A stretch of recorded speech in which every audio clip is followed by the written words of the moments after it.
I'm joined by one of the finest ladies in tennis right now, and finest in all sense of the word. I'm joined by Ana Ivanovic. Ana, thank you very much for speaking to us. My first question to you would be, why did you choose tennis, since your mother's a lawyer, your father's a businessman? In Serbia, the main sports are football and basketball. So what made you come into tennis? Well, thank you very much. I started playing tennis at the age of 5, and I watched it on TV, and I really liked Monica Seles, and that's why I was forcing my parents to send me in a tennis school. And we are quite sportive family. My uncle was a football player, my father a basketball player, so we had some sport in our blood, but no one ever played tennis. So it's actually quite strange that I chose to play this sport. 11th April Sports Center was a club where you used to practice as a youngster. Give us some memorable experiences from that, from those practices, since that used to be a swimming pool and which was turned into a tennis court. Yeah, it's a lot of memories from that place, because I started in a tennis school that was advertised on TV, and it was not 11th April, but like a month later I moved there and I was practicing there for like... And it used to be a swimming pool. Exactly, 12, 13 years, and it used to be Olympic swimming pool, so they'd empty it. It was indoors, so they emptied it and they put carpet inside and placed 2 single courts in, which were impossible to play cross because it was so close to the side wall. But it was, as a kids we didn't know for anything else, so we really enjoyed playing out there, and there were lots of other kids practicing at the same time, and then we would just hang around after practices and played hide and seek and do just like every other How hard did you have to fight to get that center court? A lot, we would get very upset if, older players would come up and they would kick us off it, and, we would practice 1.5 hours in a group, but then we would get maybe only 45 minutes or half an hour on a big court, and, we were all so pumped to go out and play. And so do you still remember those elder kids who used to come and push you out? Because now you can go back to them and exactly. make fun of them. Actually, Tipsarevic was one of them, because he grew up in the same club and he's obviously older than me, so he with some of his friends, they were practicing in a big court much more than we did. Well, I was just going to come to that. How friendly are you with Novak Djokovic, Janko Tipsarevic and Jelena Jankovic, your fellow compatriots playing tennis right now in the world arena? With Novak and Janko, I know them for a long time. Novak even before we started playing tennis, and Janko obviously coming from the same club. But Jelena didn't have this kind of relationship because she grew up in a different side of the city and then went to America quite early. But with the guys, I still have a good contact, and whenever we see each other in the Grand Slams, we always have a nice chat and lots of memories since we were kids. Is there any professional rivalry or jealousy, since you're the only Serbian, the third Serbian to have won a Grand Slam? No, I think it's only positive rivalry between each of us, and with obviously Jelena being also at number 1 position and doing so well, it kind of motivates you and makes you think I can achieve it as well. Now, Ana, I'd like to ask you, while growing up, Serbia was going through a lot of political turmoil, change in governments, and then Serbia finally became independent from Yugoslavia. How difficult was you while growing up, practicing in that sort of environment? Take us through that, please. Yeah, it was hard at the times, during war in 91, I don't really remember, I was too young, but then in 99 when it was bombing, it was quite tough, and it was first few weeks we couldn't practice, and then later we would practice only in early mornings, but even that period was quite scary. But after that was when the tough times came, because we couldn't really leave the country. It was hard to get flights from Belgrade, to get visa it was almost impossible. So these were the things that were quite frustrating growing up.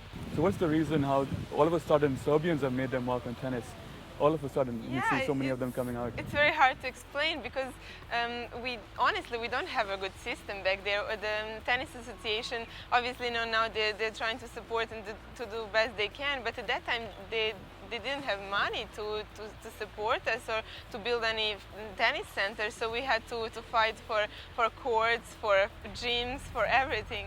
I'm coming from Pakistan, and even the system there is not so good. So what would you advise youngsters who are looking up to you, who want to take tennis on a professional level, but don't have the advocate facilities? What can they do to actually make it through in the international arena? I think it's most important to believe in themselves and to have a good support from the family, because that's something that I really appreciate from my parents. They always were supporting me so much, and it was great to see. So if they really believe and they have something inside that drives them and that makes them enjoy tennis, they should just trust their instincts and believe they can make it. And when they have chance to compete internationally, sponsor might see them. So I think that's something they really need to be confident about. Anna, I'd like to ask you your favorite moment. I've picked 4 from doing some research on you.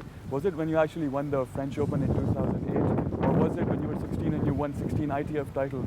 And because when you were 15, I read somewhere that you thought you wouldn't actually make it, and then just 1 year later you actually won 16 tournaments. Was that your best memory so far, or was it playing against Andre Agassi in a charity event, or becoming this the UN, getting an award from the UN?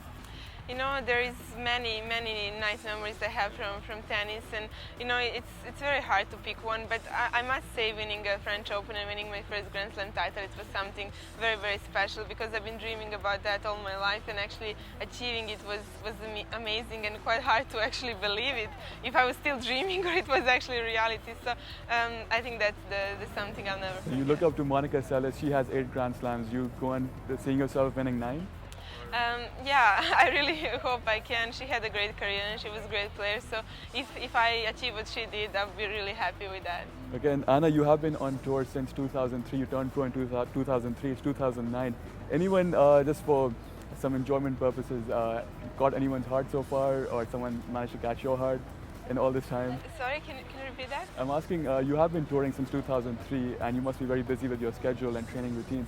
Managed to catch anyone's heart in this while, or someone managed to catch yours? It's very hard, because you travel so much, and it's very hard to get to know a person very well, actually. But it's I still had some time, and it's important to keep balance in your private life and your professional life. So I'm really happy the way it's going. Okay, and Ana, you're also doing a degree in finance, I believe, from university in Belgrade. Do you plan on joining your father once you're done with tennis? Yes, well, he finished economics, so I followed him in that area, so he can give me some tips and help me a little bit with my studies, which is actually honestly quite hard to do, because there is a lot of commitments on my professional side and from media and from sponsors, so it's hard to find time for studies, but it's important to keep up, so I'm trying to be patient and take my time. And how many years are you seeing yourself playing as a professional tennis player? It's very hard to talk about it now. I'm still so young, and I feel I have still so many things to achieve. But as long as it feels right, and as long as I'm enjoying it, I want it to. And will you continue to live in Basel since you moved there from Belgrade? It's a great place to be now, because it's very quiet and people respect your privacy, and great facilities, and it's a perfect place. But once I'm finished with my career, you never know. Ana, there are lots of fans watching you back in Pakistan right now. Any message you'd like to give them? Yes, I would like to thank for all the support they give me, and it really makes me very happy to hear that I have supporters all over the world. So hopefully I can visit there one day. Ana, thank you very much for speaking to us. It's been a pleasure. Thank you very much.